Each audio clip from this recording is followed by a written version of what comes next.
Remember, always turn the power off. Set your pull out on top of the disconnect so you can see there's no power running to the unit.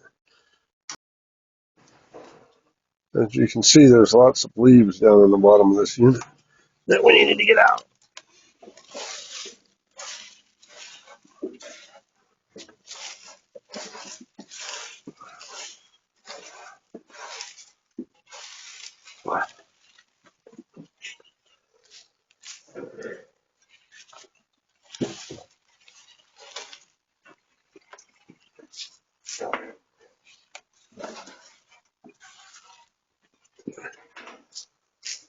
Well, let's get to cleaning.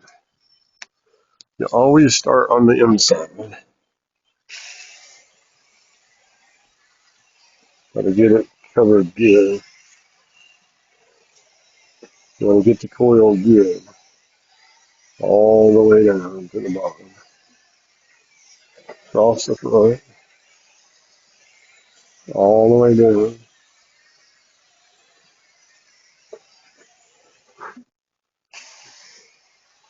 Make sure you do a good job.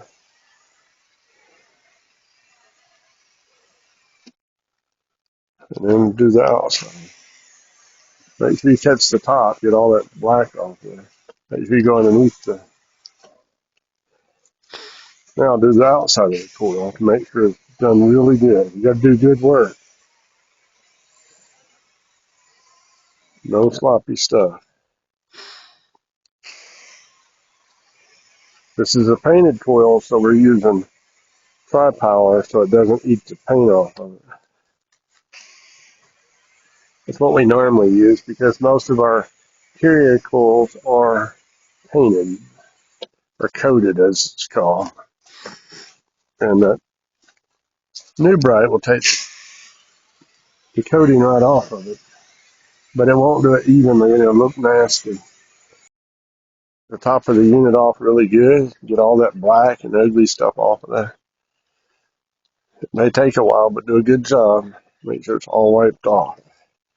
You want your unit to look like a brand new unit when you get done.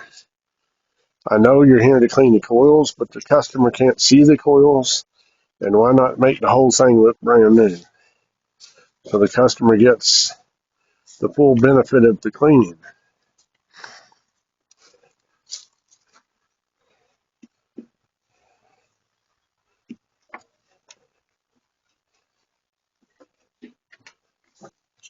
Just do a good job. Spray it on the outside as well. Get all the coil cleaner off.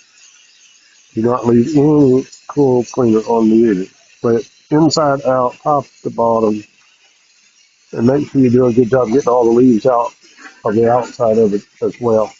Because around these carriers, a lot of times they'll hold leaves. You gotta get it all out. With a coil cleaner on your hose, you clean it off because it will ruin the hose. These kind of hoses especially.